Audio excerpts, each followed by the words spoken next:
তো জীবনে বরকত কিভাবে আসবে, প্রোডাক্টিভিটি কিভাবে বাড়াবেন, যে অল্প সময় অনেক কিছু করতে পারেন, কিভাবে করবেন আমি কয়েকটি পরামর্শ দিতে চাই এবং আমার ব্যক্তিগত অভিজ্ঞতা আছে। আর এই পরামর্শগুলো হাদিসের আলোকে কয়েকটি কাজ করতে পারেন আপনার প্রোডাক্টিভিটি বাড়ানোর জন্য। আলহামদুলিল্লাহ, আমি আমার বাসায় আমার ফ্যামিলির সদস্যদের এটার উপরে উদ্বুদ্ধ করেছি, তারা আমল করে। আপনি কিছুদিন এটা করে দেখেন, দেখবেন আপনার জীবনে কি পরিমাণ বরকত এসেছে।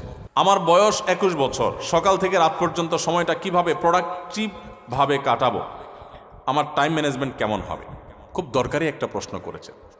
প্রোডাক্টিভিটি আমাদের জীবনে বরকত, এটা অনেক গুরুত্বপূর্ণ একটা ব্যাপার।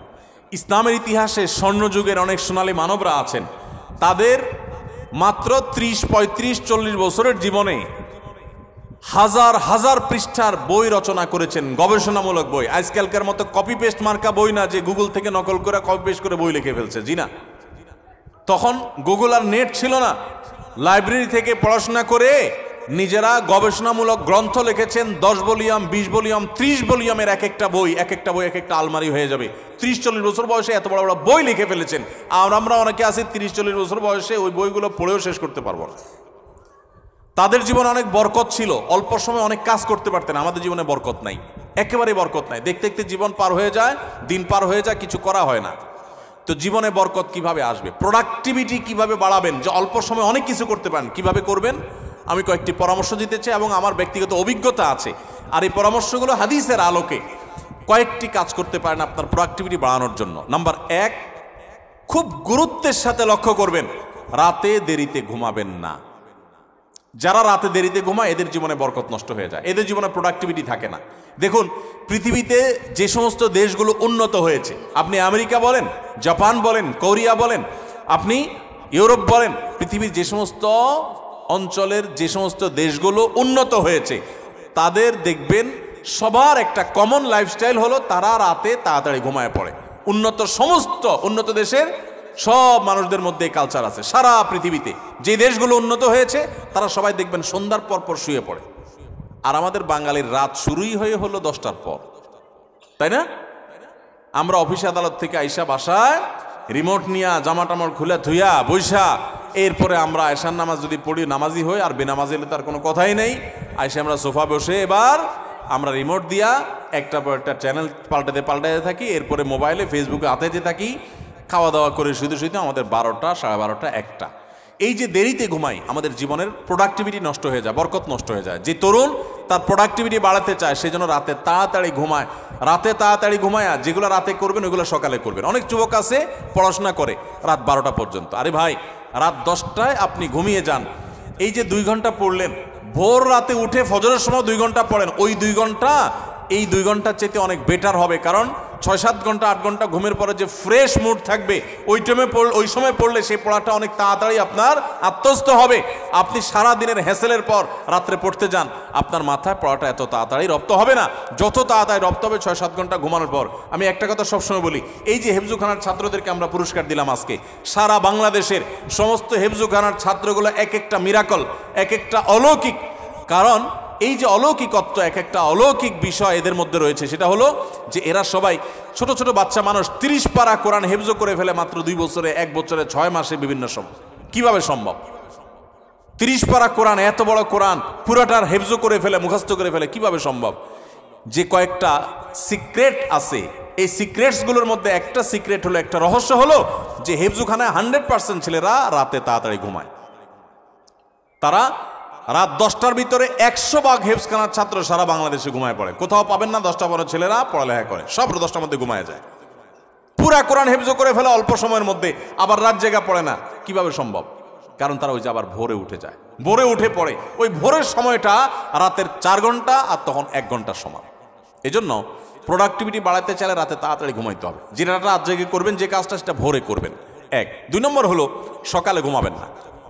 সকালে ঘুমানো যাবে না।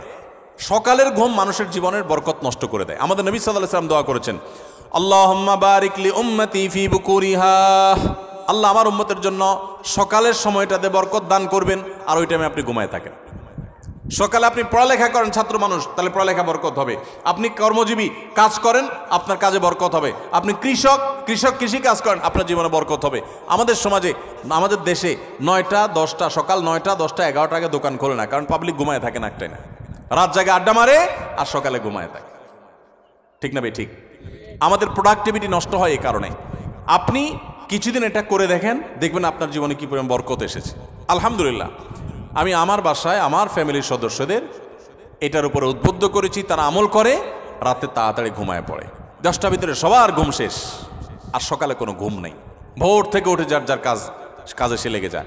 আবার দরকার হলে দুপুরে একটু ঘুমাবেন, সুন্নাত সেটা, আর এর বাইরে কোনো কাজ করবেন না। তাহলে প্রোডাক্টিভিটির জন্য 1 নম্বর হলো রাতে তাড়াতাড়ি ঘুমাবেন, 2 নম্বর হলো ফজর পরে ঘুমাবেন না, ফজর পরে জেগে থাকবেন, কাজ শুরু করবেন। আর রাতে তাড়াতাড়ি ঘুমালে এমনি ফজরের সময় আপনি ঘুম ভেঙে যাবে, কারণ সারা রাত ঘুম, বড় রাত ঘুম হয়ে যাবে ইনশাআল্লাহ।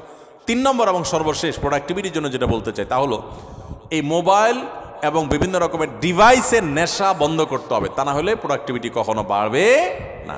মনে রাখবেন, মোবাইলের নেশায় বুধ হয়ে থাকে আর জীবনে বড় কিছু করতে পারছে এমন একটা মানুষ পৃথিবীতে আপনি খুঁজে দেখাতে পারবেন না, একটা মানুষও না।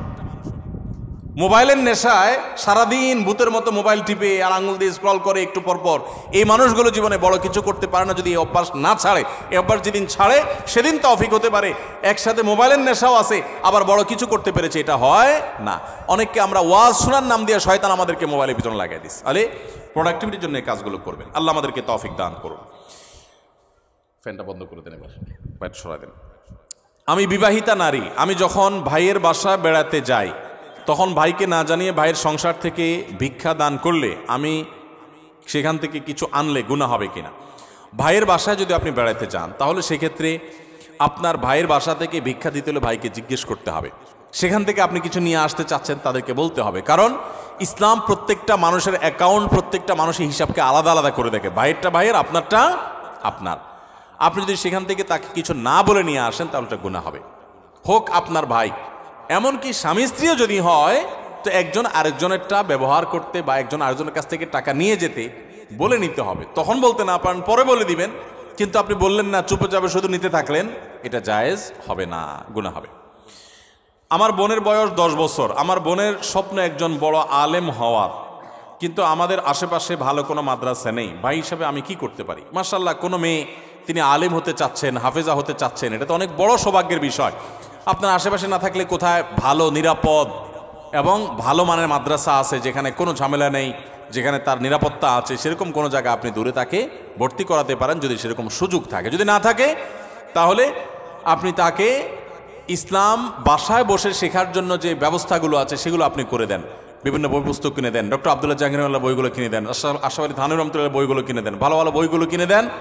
এবং অনলাইনে অনেকগুলো কোর্স আছে, যদি অনলাইনের ফ্যাসিলিটি থাকে তাহলে সেই কোর্সগুলো তাকে কিনে দেন। এই সমস্ত কোর্সগুলো থেকে তিনি কোরআন সহি করবেন, আর কোরআনিক অ্যারাবিকটা শিখবেন, অ্যারাবিক ল্যাঙ্গুয়েজ শিখবেন, ইসলামিক স্টাডিজ শিখবেন, এগুলো তাদেরকে দিয়ে দেন। এবং পাশাপাশি বাহির থেকে শিখে এসে তাদেরকে শিখান। আমাদের পূর্বসূরীরা, পুরুষরা বাহির থেকে কিছু শিখে আসলে মহিলাদেরকে শিখাইতো, এখন আমাদের সেগুলো নাই। আপনি যেটা শিখছেন আপনি বাসায় মহিলাদেরকে শিখাবেন। জনৈক আলোচক বলেছেন, বাবা মার দিকে নেক নজরে 100 বার তাকালে 100 কবুল হজের সওয়াব হয়। কথাটা কতটুকু সত্য জানতে চাই। বাবা মা, তাদের শ্রদ্ধা করা, তাদেরকে ভালোবাসা, এটা ইবাদত এবং নেক আমল। বাবা মাকে ভালোবাসলে আপনি সওয়াব পাবেন। হাদিসে আসছে, রিজাল রব্বে ফি রিদাল ওয়ালিদাইন ওয়া সাখাতুর রব্বে ফি সাখাতিল ওয়ালিদাইন। বাবা মা খুশি তো আল্লাহ খুশি, কারণ বাবা মা তার উপরে নাখোশ তো আল্লাহ তার উপরে নাখোশ। এই জন্য বাবা মার প্রতি শ্রদ্ধা দেখাবেন। আল্লাহ বলেছেন যে ওয়াবিল ওয়ালিদাইনি ইহসানা, মা বাবার প্রতি সদাচরণ করবে। ভাইরা আমার, যারা বাবা মাকে না হারাইছেন তারা বুঝবেন না এটার মর্ম কি, যারা হারাই ফেলছেন তারা বুঝেন কি মর্ম। আমি প্রায় বোঝানোর চেষ্টা করি, বলার চেষ্টা করি, নিজের শরীরের চামড়া দিয়ে যদি বাবা মাকে জুতা বানায় দেন তবুও তাদের ঋণ শোধ করতে পারবেন না। বহু মানুষ ভালোবাসা দেখাবে আপনাকে, আপনি যেদিন বাবা হবেন সেদিন বুঝতে পারবেন যে বাবারা সন্তানদের জন্য কতটা ভালোবাসা তাদের বুকে ধারণ করে। হয়তো আপনার বাবা সাধারণ মানুষ, অশিক্ষিত মানুষ, প্রকাশ করতে পারে না বেচারা, কিন্তু আপনার এই অশিক্ষিত বাবা গোটা পৃথিবীর সমস্ত শিক্ষিত, ভক্ত, অনুরক্ত, আপনাকে ভালোবাসা দেওয়া মানুষগুলোর চাইতে আপনার অশিক্ষিত বাবা, তার ওজন, তার ভালোবাসার ওজন আপনার কাছে সবচাইতে বেশি। ভাইরা আমার, বাবা মায়ের ফজিলত নিয়ে বহু হাদিস আয়াত আছে, সেগুলো ঠিক আছে, কিন্তু তাই বলে প্রত্যেকবার তাকালে একটা করে হজের সওয়াব হবে এই কথা কোনো বিশুদ্ধ হাদিস দ্বারা প্রমাণিত নয়। একথা কোনো কেউ যদি বলে থাকে যে 100 বার তাকালে 100টা হজের সওয়াব পাওয়া যাবে, তাহলে এটা কোনো সহিহ বা বিশুদ্ধ হাদিস দ্বারা, কোনো আয়াত দ্বারা প্রমাণিত না।